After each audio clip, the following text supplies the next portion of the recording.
జగన్ షర్మిల మధ్య జరుగుతున్నటువంటి ఈ రాజకీయ యుద్ధంలో వైఎస్ వివేకా కేసు హత్య ఒకటి, ఆస్తి గొడవలు 2, 3 ఎవరు వారసత్వంతో ఎవరిని వెన్నుపోటు పొడిచారనేటువంటి దాని మీద జరుగుతుంది.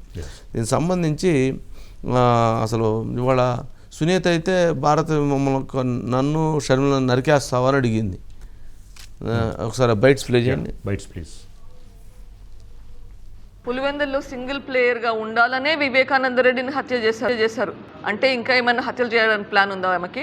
నేనైతే నా వీలునామా రాసిస్తున్నాను నా పిల్లలకి, తెగించుకొని వచ్చాను. భారతి గారు నన్ను నరికేస్తారా, షర్మిలమ్మని నరికేస్తారా నాకు తెలియదు. సింగిల్ ప్లేయర్గా ఉండాలంటే అదొకటే పాసిబిలిటీ. అగైన్ ఈ హత్య జరిగింది ఆ ఒక్క కారణం గురించి.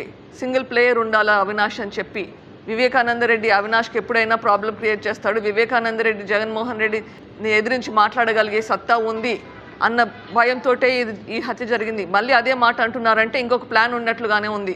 నాకు ఎప్పుడైనా ఏమైనా కావచ్చు, మా ఆయనకు ఎప్పుడైనా ఏమైనా కావచ్చు, మేము ఆ ప్రొటెక్షన్ తీసుకోవాల్సిందే.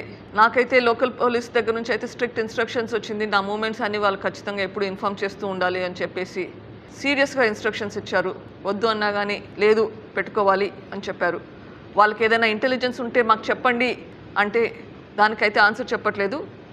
ఓన్లీ థింగ్ ఇస్ మీరు సెక్యూరిటీ అయితే పెట్టుకోండి అని అయితే చెప్పారు.